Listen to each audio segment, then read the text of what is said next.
It's a battle between the two, one side who are always likely to at least be in the playoffs, and one side who's probably struggling right now to get into the playoffs. It's David versus Goliath, underdogs versus the big dogs. Hello, everyone. Welcome to our latest preview video, and this time the match that we're previewing is the IPL 2021 encounter between the Mumbai Indians and the Punjab Kings. And I think both teams you can say have had fairly contrasting fortunes in that regard. Whereas Mumbai are already well placed to make the playoffs, currently sitting in fourth. Punjab have they've been in a bit of a slump lately, and they are currently sitting last on the table, if I remember correctly. And so now, obviously, given form and given momentum is so key in the IPL.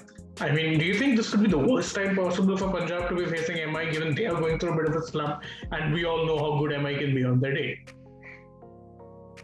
I think facing off against defending champions Mumbai Indians, it can be both a positive as well as a negative for the Punjab Kings. Because like you mentioned correctly, they're certainly looking in a bit of a slump. Because the first game, the triumph against Rajasthan Royals, the triumph was more of luck and Sanju Samson making a mistake rather than the team making, delivering an absolute performance out there, an absolutely superb performance.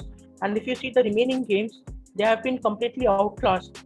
I mean, the teams, they have not been able to perform as a unit, I would say. And there's been too much of reliance on Chris Gale, KL Rahul, Mayank Agarwal, all these well-known players. Deepak Hooda, he certainly stepped up. But if I specifically discuss the bowling department now, then Mohammad Shami, he's actually failed to perform at the same level as expected. I mean, if you compare him to somebody like a Jasprit Bumrah in Mumbai Indians, Bumrah has been absolutely excellent. He's been a very, been an excellent competitor out there. But Shami has been leaking runs. So the team is looking really, they don't have a very strong core at this point of time. They don't seem like they're performing as a unit. But I would like to go back to my first point. It could be a positive as well as a negative.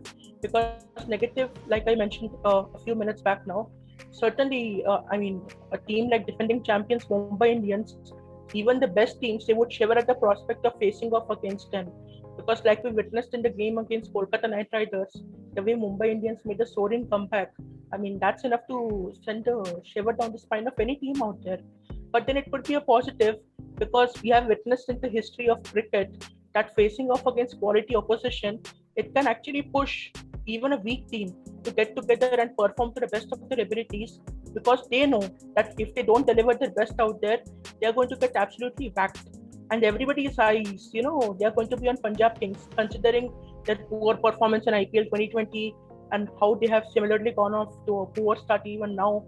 There have been so many people who are complaining about KL Rahul as well, his ability to, take up the pressure of captaincy and deliver to his full potential. So Rahul will be desperate, the team will be desperate to go out and deliver their 100%.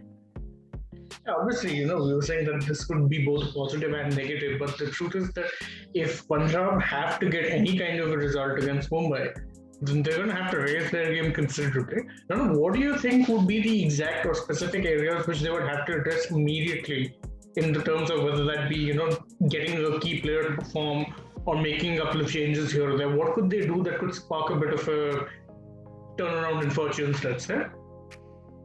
Okay, I will discuss the batting and bowling department separately.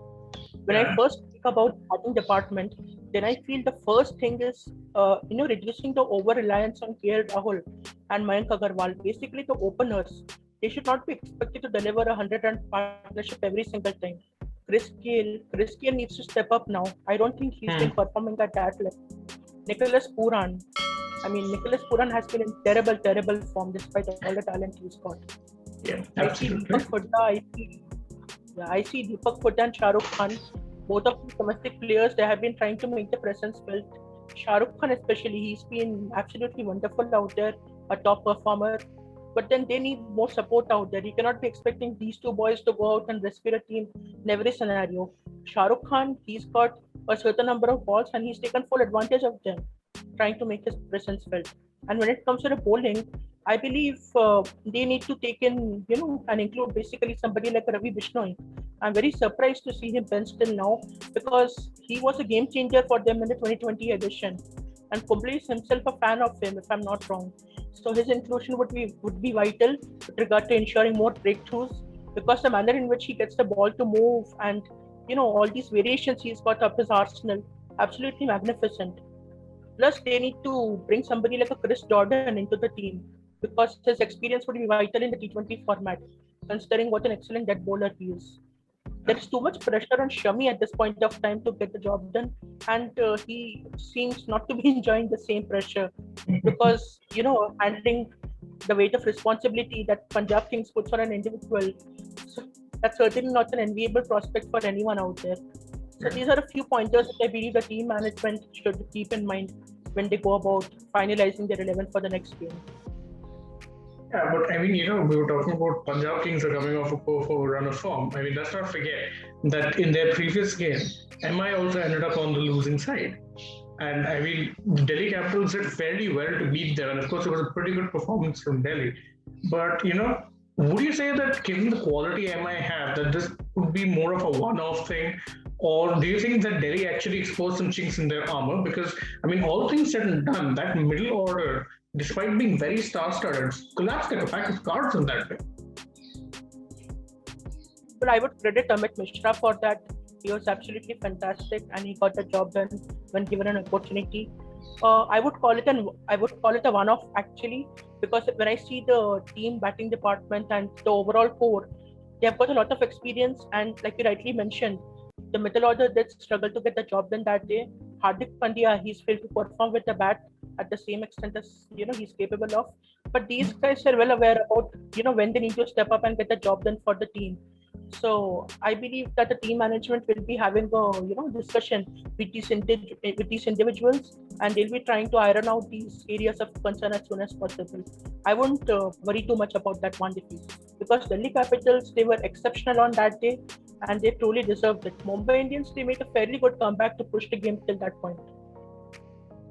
So obviously, definitely, I think whatever Mumbai do, Punjab will definitely have to up their own game. And obviously, they've had 3 losses in 4 matches. And, conventional wisdom in IPL suggests that if you're playing 14 matches, you will need to win a minimum of 8 with a healthy net run rate to actually be in contention for a playoff spot, which means you're allowed to lose at most 4 matches.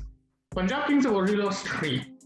Do you think that if they end up losing tomorrow, then it's going to be an absolute uphill battle for them in terms of making that playoff spot?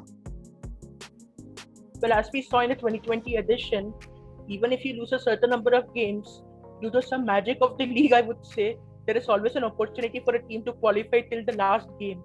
So I wouldn't say that a 4th defeat would end up costing them ultimately in the race for the playoffs, but it certainly would be a lasting blow because KL Rahul is well aware about the stress that early losses can place on the team and the unit.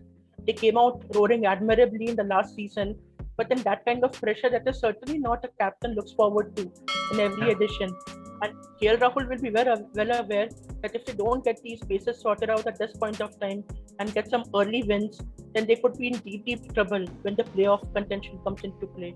Because net run rate, all these factors, they can be really critical. And if you see the margin of defeats, they have been pretty huge with regard to Punjab Kings. So these things need to be taken into consideration. Another defeat would certainly be a massive blow. Yeah, because then if they do lose tomorrow, and then let's assume they go on a run where they actually end up winning the remaining games, it's also not only going to become a case of how whether or not they even win their remaining games, but also by how many runs, by how many wickets, in how many overs. All of these little things will come into consideration. And doing it from maybe 1-2 games, you could still say, yeah, you could pull that out. Every single game having that pressure on your mind will most likely make you trouble. But that being said, of course, losses bring pressure of their own. And MI, they know what it's like to lose now because last game they did end up on the losing side. What do you think they could possibly do besides, obviously, I don't think they're going to shake up their lineup because the side remains quality. But there's definitely going to be some sort of a team focus on ensuring that they don't collapse that badly again. Because even though Amit Mishra was good, there's still an argument to be made that if it's a good bowler bowling, you play him out and then look to attack who's the weak link of that team, make someone into your money. Well, like you rightly mentioned, there won't be many changes. Honestly, I don't see any changes being made because the team, they actually know the individuals they can count upon to deliver when the requirement strikes. So I don't see any changes in the lineup. But then at the same time, of course, the coach Mahila Jayawardene, he'll be having a detailed discussion with the boys who are struggling at this point of time, trying to charge them up, because he also understands that the team, if they want to maintain the momentum, then these early wins, they can be really, really important. They don't want to get into a scenario where they're losing a couple of games here and there, and then when the last top four contention comes into play, they find themselves struggling due to some stupid reason like a net run rate or something like that. Certainly be a massive blow. So these games, certainly they'll be more than eager to go out and get a win. And I see them going out and getting a win as well, because even if you consider the defeat against Delhi Capitals, nobody can deny the fact that Mumbai Indians, they are a very, very strong unit out there, and against any average opposition like a Punjab Kings, who don't have a very settled core or that champion mentality, Mumbai Indians' mental strength would certainly be a massive factor of consideration, and they would certainly hold an edge when they go into the clash against Punjab Kings. Definitely, looking at this fixture, looking at the way things are, it's hard to predict anything but a Mumbai Indians win. But of course, I think one of the wondrous things about sport in itself, and indeed something that's encapsulated in the IPL, is that anyone can actually beat anyone on a given day. Whether or not this will actually happen, well, I guess for that we'll have to wait for tomorrow and see. So thank you guys very much for joining us in this particular video. Please don't forget to like, share, subscribe, all that stuff. And always remember that if you want the best of sports coverage out there, you need to look no further than Sports Lumo. Thank you.